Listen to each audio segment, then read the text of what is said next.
ازيكم يا امارات؟ عاملين ايه؟ النهارده بقى هنعمل اكله كده حلوه، انما ايه، فراخ في الفرن. بصوا الجمال، بصوا اللون، بصوا الدلع. اوريكم برده لقطه تانية كده. بصوا بقى فاصوليا، نعمل احلى فاصوليا بيضه، طريقه حلوه جدا جدا، طريقه المطاعم. مش قادره اقول لكم على طعمها ولونها وريحتها، هتجنن وهتعجبكم جدا جدا جدا. ايه رايكم نشوف الطريقه؟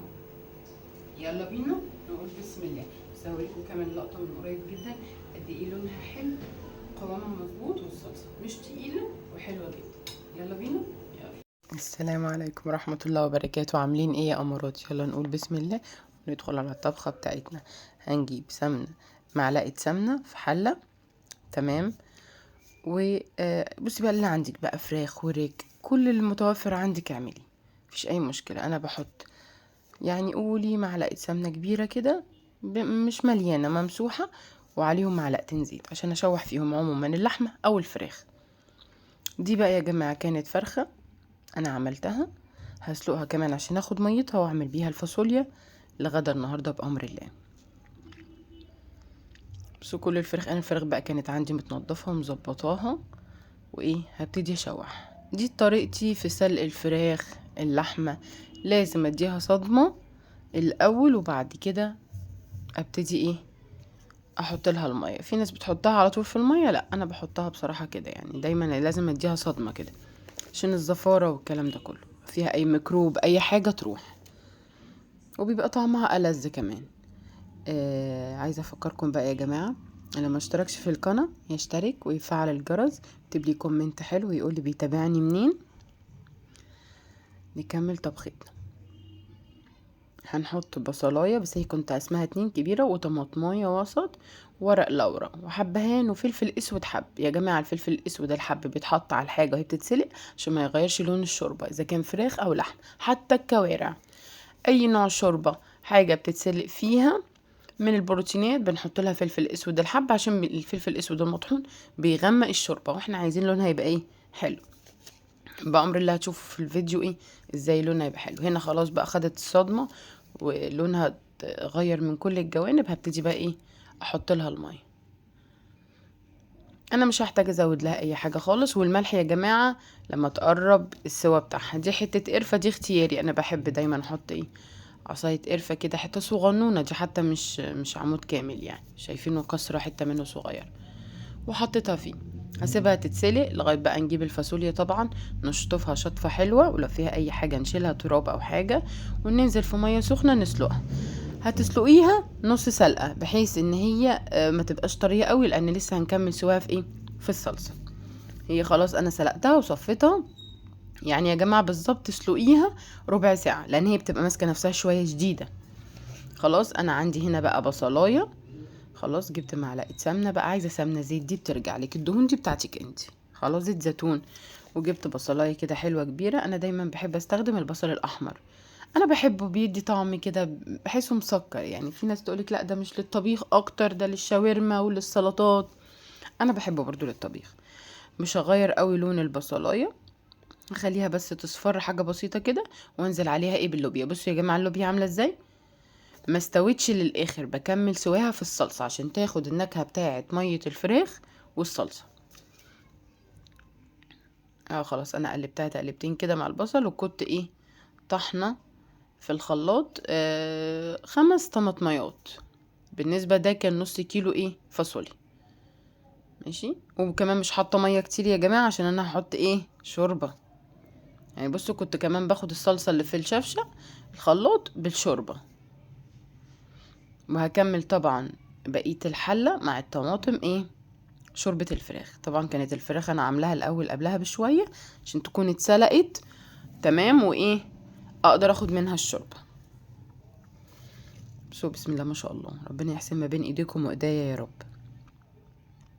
احط لها بقى شوية الشوربة بتاعتها كل لما تنقص، تمام. وهتدوقيها، تاخدي لها بس تدوقي واحدة كده، لقيتيها ان هي خلاص ندغت واستوت تمام، ما تخليهاش مهرية عشان لما تقعد معاكي وتسخنيها ما تبقاش ايه شوربة كده. دي واحدة حبهان وقعت مني فبشيلها.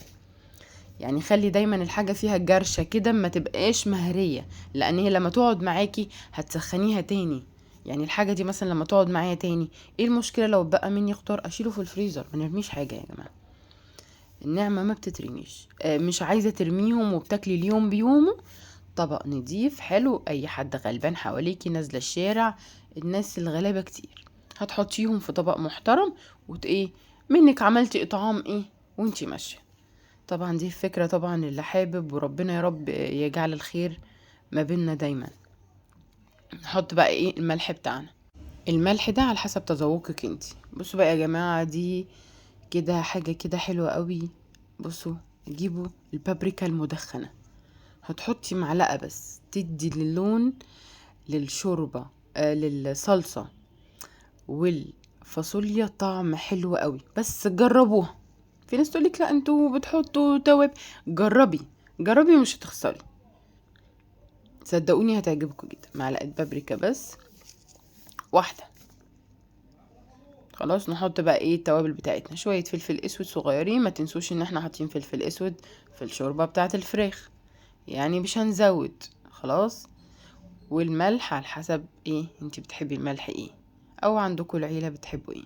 طبعا في ناس بتحب تزود على طبقها الكلام ده كله، والاكل يبقى ايه مظبوط الملح بتاعه. نرجع بقى للفراخ بتاعتنا اللي اتسلقت خلاص، هنحط معلقة سمنة ومعلقتين صلصة بطريقة سهلة وبسيطة جدا. انا هحمرها في الفرن، انا يعني مش هحطها في الفراخ ومع الفراخ او هتبقى مسلوقة، لا انا هحمرها كده اديها وش حلو، هي خلاص مسلوقة اصلا استوت، اديها بس ايه حاجة بسيطة كده. ملح طبعا، هما بيحبوا الملح عليها طعمها مزز شوية، فيعني ايه زودت شوية ملح. وحبة البابريكا بقى طبعا عشان اللون والطعم، دايما لما تجيبوا بابريكا هاتوا المدخنة، ما تجيبوش العادية. خلاص العادية انا بحطها بس على الصلصة وانا بسبكها، ان شاء الله هوريكم، هجيب طماطم الايام اللي جاية عشان طبعا تفريزات رمضان، وانتظروا فيديوهات تفريز رمضان. والفاكهة والخضروات زي القلقاس والبصل والبسلة والمانجا والرمان، كل ده بإذن الله هنبقى مع بعض. حطيت معلقة صويا صوص كبيرة بس، دي كده التتبيلة بتاعتنا، هتقلبوها. عندك بقى زبادي حطي معلقة زبادي، بس للأسف أنا ما كانش عندي زبادي. وحطيت شوية فلفل أسود أنا كنت ناسياه، وخلاص بس هتديها لون وطعم وريحة، ومش قادرة أقول لكم هتبقى عاملة ازاي، بجد جميلة جدا جدا. وللمبتدئين الاكل ما بياخدش ثواني خالص، انتي بس امشي على الخطوات زي في الفيديو، صدقيني مش هتلعبك الدنيا واحدة واحدة، ما تلعبكيش نفسك، لان الجداد في الطبخ مش بيعرفوا يعملوا الحاجة كلها مرة واحدة، لكن احنا عشان متعودين لا نعمل على العين دي والعين دي والعين دي. انتي جديدة، واحدة واحدة وما تخافيش. خلاص، بطريقة سهلة وبسيطة ومش تاخد معاك وقت خالص خالص خالص. انا بقى جبت كيس بس عشان ايه يعني اعرف ايه ادعك الفراخ كويس. انت بقى بايدك، انا بس عشان التصوير طبعا يا جماعه في ناس بتقرا في الكلام ده كله، فعادي انا في البيت طبعا ايدي بتبقى نظيفه، حتى الكلفز كان مضايقني يعني عشان كيس مش العادي التاني كان خلصان. فطبعا انت في البيت بقى ما تقرفيش من نفسك، بتبقي غاسله ايدك كويس وانت واقفه في المطبخ، فتمام. بصي اهو، تدهنيها بقى من فوق وتحت شمال يمين، تظبطي الفرخه خالص. بصوا غلبني فعلا الجواد. بس في ناس بقى بيقعدوا يقولك في التصوير ايه ده ايه ده، وفي كومنتات لا ايديك، عين ايدينا بتبقى نظيفة يعني والدنيا تمام، بس مش مشكلة. ده زور اهو، هعمل بقى الورك اللي باقي بس. هتدخل يا جماعة الفرن، بصي بقى الفرن 5 دقايق من تحت و5 دقايق على الشواية، وكده تبقى خلصت. ماشي على درجة حرارة 200، مش محتاجة اكتر من كده، هي مستوية، احنا بنديها بس وش السمنة والصلصة كده يدوها لون حلو وخلاص، احنا مش محتاجين ايه اكتر من كده.